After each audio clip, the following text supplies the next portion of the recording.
नमस्कार देवियों और सज्जनों, आज के इस पॉडकास्ट में आपका स्वागत है।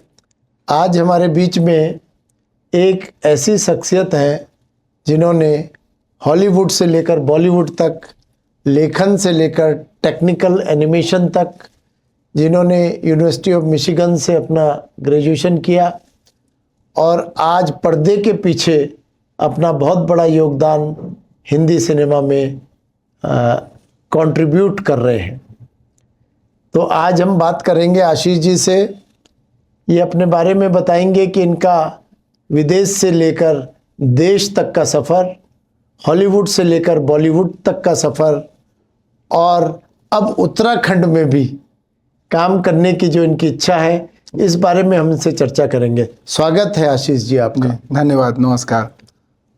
तो हम शुरुआत करेंगे कि पहले आप स्वयं ही बताएं अपने बारे में कि आपका सफ़र कहाँ से शुरू हुआ, कहाँ गया, कैसे आप विदेश की धरती पर गए, कैसे भारत लौटे, कैसे बॉलीवुड से हॉलीवुड तक आपने जो प्रमुख कार्य आपके थे उनके बारे में हमारे दर्शकों को बताइए।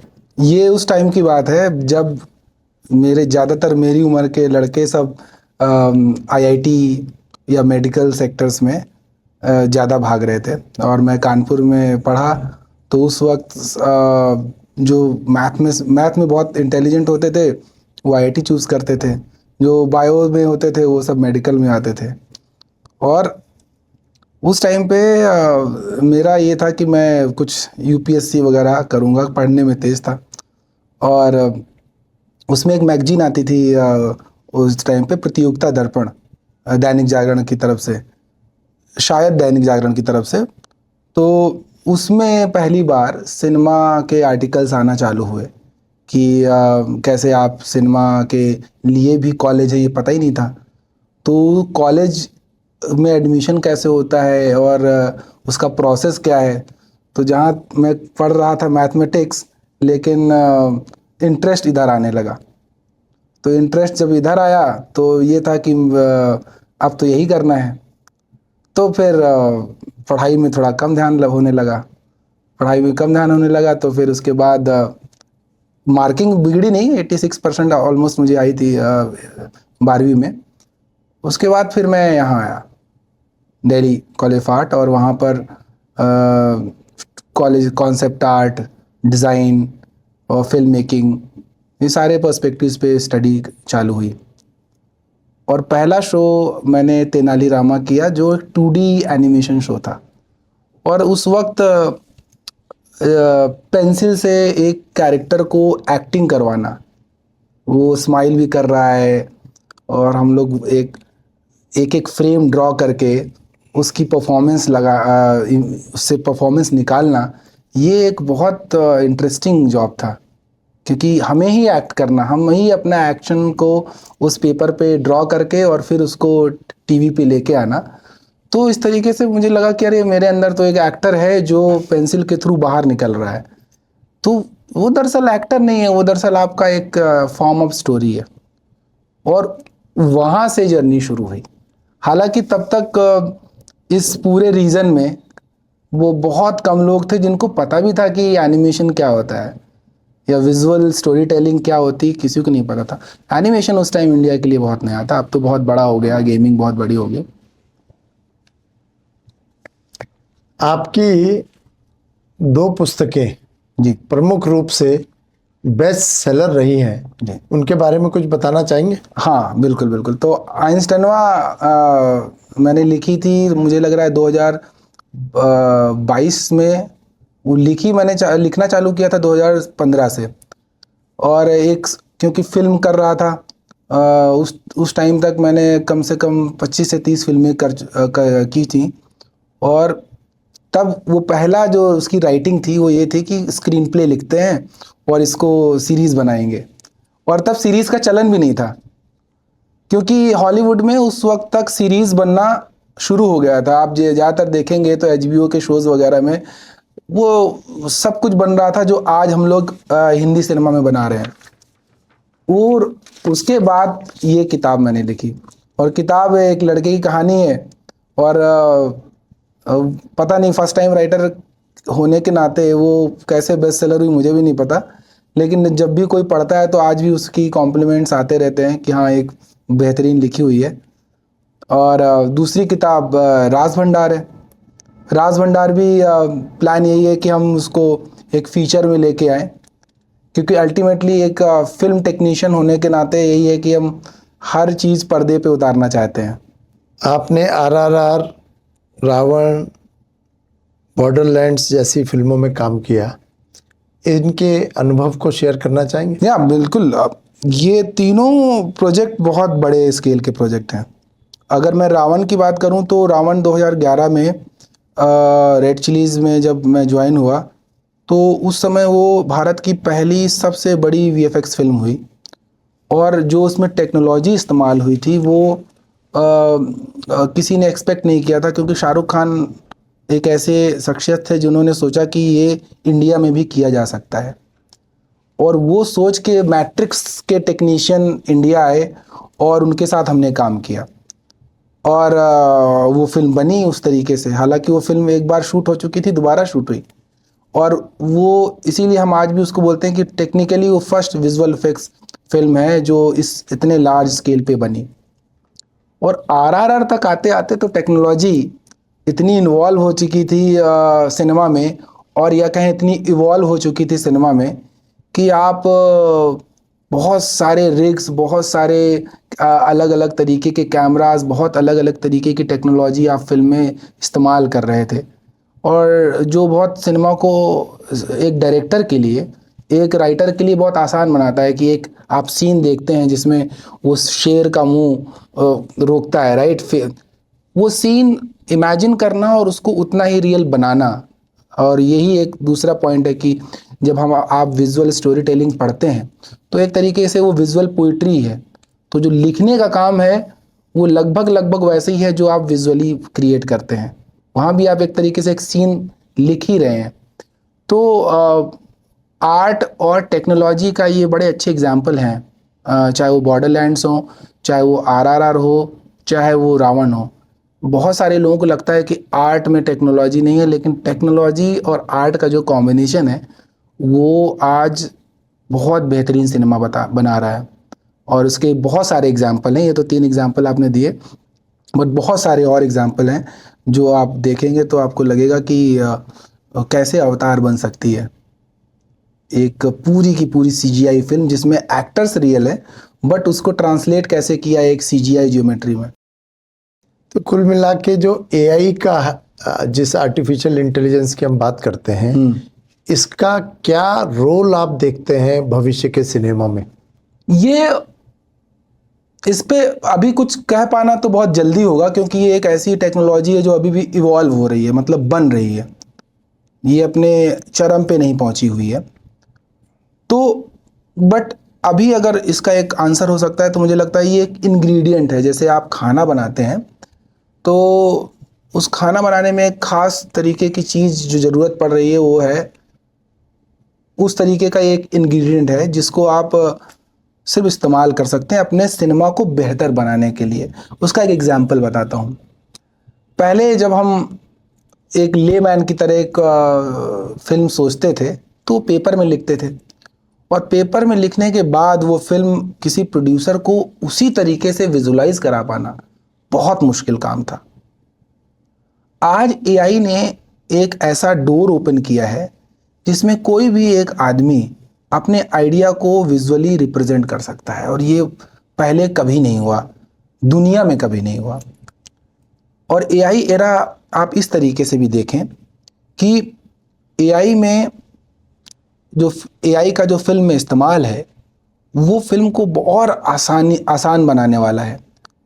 तो अब पोस्ट एआई एरा में ज़्यादातर लोग वही सक्सेसफुल होंगे जिनके पास आइडियाज़ हैं। जो पहले जो सिनेमा में सक्सेसफुल लोग थे वो लोग नहीं थे जिनके पास आइडियाज़ बहुत अच्छे हैं, वो लोग थे जिनके पास संसाधन ज़्यादा थे। तो एआई ने क्या कहा कि नहीं, अभी अगर आपके पास आइडियाज़ हैं तो आप एक प्रॉम्प्ट लिख के एक बेहतरीन वीडियो और एक बेहतरीन इमेजरी क्रिएट कर सकते हैं। तो वही इस्तेमाल हो रहा है, अभी फिल्मों में इस्तेमाल हो रहा है। एक नया फिल्म मेकर भी एक पूरा का पूरा एक ट्रेलर बना सकता है एआई से, एक अपनी कहानी को एक विजुअल आर्ट फॉर्म में ट्रांसलेट करके वो अपने प्रोड्यूसर को पिच कर सकता है। ये काम बहुत आसान हुआ, और जो काम पहले बहुत बड़े बड़े स्टूडियोज़ करते थे वो काम आज यूजिंग आर्टिफिशियल इंटेलिजेंस वो बहुत आसान हो गया और बहुत सस्ता हो गया है।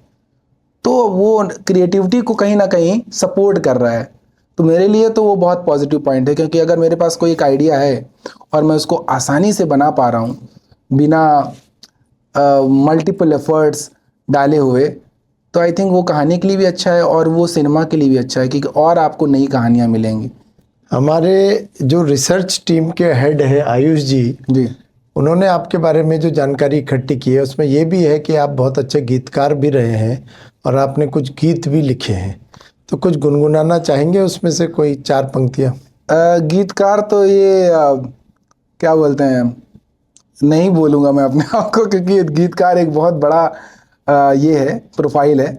अब इसका रीज़न ये है कि आप एक राइटिंग और विजुअल स्टोरी टेलिंग को अगर आप कंपेयर करें, तो राइटिंग जब आप एक कविता लिखते हैं और विजुअली जब आप एक फ्रेम देखते हैं, तो ये लगभग लगभग सेम चीज़ ही है, बस ये विजुअल फॉर्म है और ये राइटिंग का फॉर्म है। तो अब क्योंकि आप लिख रहे हैं, आप सिनेमा में काम कर रहे हैं, तो लिखने में फिर सब कुछ आता है। लिखने में मिसरा भी आता है, लिखने में शेर भी आता है, और शेर से शायरी भी आती है, और शायरी से फिर गीत भी आते हैं। तो कुछ सुना देंगे हमको? तो मुझे जो पता भी नहीं आपको मेरी याद- आवाज़ कोई बात नहीं, हाँ, आवाज़ नहीं, उतनी उसका अच्छी है। कंटेंट देखना है हमको। तो एक शहर के बारे में मैंने एक लिखा था कि ये अजनबी शहर है, सब अजनबी से लगते हैं। ये अजनबी शहर है, सब अजनबी से लगते हैं। तुम जानो ना जानो, तुम जानो ना जानो, ये दुनिया अनजानी है। क्या तुम हो क्या मैं हूँ, ये सब एक कहानी है। ये अजनबी शहर है, सब अजनबी से लगते हैं। वाह, तो ये बहुत सुंदर।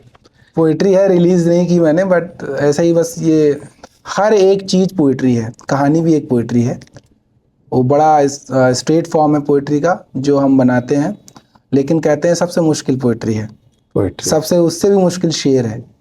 तो पोइट्री तो थोड़ा नीचे के पायदान में आ गई, लेकिन कई जो शेर लिखते थे, जो मिसरे लिखते थे, वो एक लाइन में पूरी कहानी लिख देते थे। तो बस यही है। अदरवाइज गीतकार कहना अपने आप को क्या होगा कि बड़े गीतकार तो बोल भी नहीं सकता मैं, इतनी ज़रूरत भी नहीं कर सकता, क्योंकि बहुत बेहतरीन लोग हैं हमारे यहाँ।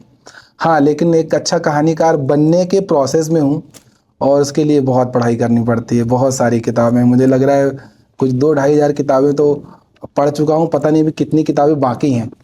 तो सिनेमा, जिनको ये लगता है कि सिनेमा बड़ा आसान है, उनके लिए कि सिनेमा से ज़्यादा पढ़ाई कहीं नहीं है। क्योंकि इसका एक एग्जाम्पल ऐसे दिया जा सकता है कि आप नौकरियों के लिए पढ़ाई करते हैं, फिर नौकरी मिलने के बाद वो किताब छोड़ देते हैं, और सिनेमा किताब आप उठाते हैं और उठाते जाते हैं, उठाते जाते हैं, उठाते जाते हैं, और जब तक आप सिनेमा बनाएंगे तब तक आप दुनिया भर की किताबें, दुनिया भर के सब्जेक्ट, दुनिया भर के टॉपिक्स में आपको रिसर्च और पढ़ाई करनी पड़ेगी, जहाँ इतनी पढ़ाई है सिनेमा में। शायद आपको ये जानकारी होगी कि हमारी उत्तराखंड सरकार, जो राज्य की सरकार है, वो सिनेमा को प्रमोट करने के लिए बहुत सारे सकारात्मक कदम उठाती है, जिसमें एक अच्छे अमाउंट की सब्सिडी भी दी जाती है जो पिक्चरें, जो फिल्में उत्तराखंड में बनती हैं। तो मैं आपसे पूछना चाहूँगा, क्या भविष्य में आपके कोई प्लान्स हैं कि आप उत्तराखंड में आके मूवी बनाएं, या उत्तराखंड के कलाकारों को लेके मूवी बनाएं, या यहाँ पर उसकी शूटिंग करें, ताकि उस फिल्म नीति का लाभ आपको भी और उन कलाकारों को भी मिल सके? बिल्कुल बिल्कुल, हम आई थिंक हम बना भी चुके हैं यहाँ पर, और उत्तराखंड एक इकलौती ऐसी जगह है जहाँ पर सबसे ज़्यादा फिल्में शूट होती हैं। और अब एक ऐसा दौर आया है, मैं एक बहुत बेहतरीन लाइन कोट करूँगा कि एक अब ऐसा दौर है जब वो स्टूडियो से बाहर आ चुका है। अब एक ऐसा दौर है जब आप बम्बई के ऊपर डिपेंडेंट नहीं हैं। अब एक ऐसा दौर है जहां आप अपनी जगह पे रह के एक पूरी फिल्म बना सकते हैं, और वहीं से आप उसको किसी अच्छे OTT को दे सकते हैं। ये पहले कभी नहीं हुआ। पहले आपको अपनी सिनेमा बनाने के लिए आपको बम्बई जाना पड़ता था, आपको स्ट्रगल करना पड़ता था। और आई थिंक मुझे लग रहा है कि इससे आसान चीज़ें अब नहीं हुई हैं, क्योंकि आपके पास एक फ़ोन है, उसमें भी 4K कैमरा है, लोग उससे भी फिल्में बना रहे हैं। आपके पास आज वो सारी बेसिक लाइटिंग है जो आपके पास मिल जाती हैं और लोग उससे भी फिल्में बना रहे हैं। तो अब ऐसे दौर पे, और जैसे मैं बोल रहा हूँ कि जितनी भाषाएं, जितने कलर और जितने प्रदेश और जितने तरीके के सभ्यताएं हमारे यहाँ हैं, कि हमारे यहाँ तो अगर कहानियाँ बनाई जाएं तो आई थिंक सब्जेक्ट की कमी नहीं है। हम अभी लव स्टोरी से बाहर नहीं निकल पा रहे हैं, लेकिन क्या क्या कहानियाँ हैं। उत्तराखंड में भी अगर आप जाएं और किसी गांव में भी अगर आप सिर्फ उनके नाम कैसे पढ़े, इस टॉपिक पे भी अगर आप सोचें, तो वो भी एक इंटरेस्टिंग कहानी है। तो बिल्कुल बनाएंगे। आपका जो जवाब है वो हम कोशिश भी वही कर रहे हैं कि 1 फिल्म 2 फिल्म बना चुके हैं और फिल्में हम यहाँ पर बनाएं। ये तो परियों का देश भी है। हाँ, ये ऐसा माना जाता है कि आछरियाँ यानी कि परियां जी। खैट पर्वत पे आज भी आती हैं। आज भी आती हैं। तो ऐसे विषयों पे आप तिल्लू रौतेली का विषय है जी। आप माधो सिंह भंडारी का विषय जी, है। जी। बड़े बड़े क्रांतिकारी यहाँ पर हुए जिन्होंने बड़ा संघर्ष किया, जी। बड़े बड़े युद्ध लड़े जी। और इस देवभूमि की रक्षा की। जी। ऐसे अनेक विषय हैं जिन पे आप आ सकते हो। यहाँ का इतिहास, यहाँ का भूगोल, यहाँ की सांस्कृतिक पहचान, यहाँ पांडवों का भी जो स्वर्गारोहण जी। उन्होंने किया, जी। ये कर्मस्थली रही, ये कालिदास जी की कर्मस्थली रही। और भारत के बड़े बड़े महान विभूतियों ने यहाँ पर स्वामी रामतीर्थ परमहंस, इन्होंने अपना समय बिताया। शंकराचार्य की भूमि रही, केदार की भूमि रही, बद्रीनाथ की भूमि रही। तो इन विषयों को लेकर अगर आप आएंगे तो मुझे लगता है कि आपको पूरे भारत में वो प्रेम प्राप्त होगा, वो प्यार प्राप्त होगा जिसकी आप अपेक्षा करते हैं। आज के इस कार्यक्रम में आशीष जी हमारे बीच में आए सीधे कानपुर से। मैं उनका हार्दिक स्वागत और अभिनंदन करता हूं। इन्होंने बहुत सारी ऐसी जानकारी दी जो हमारे युवा पीढ़ी के लिए शायद मार्गदर्शन का काम करेगी। और मैं ईश्वर से ये प्रार्थना करूंगा कि आशीष जी एक बड़ा नाम कमाएं अपने क्षेत्र में और नए नए प्रयोगों के साथ हिंदी सिनेमा में सामने आए और उत्तराखंड को भी अपनी कर्म भूमि बनाएं, ऐसी मेरी अपेक्षा है। धन्यवाद आशीष जी।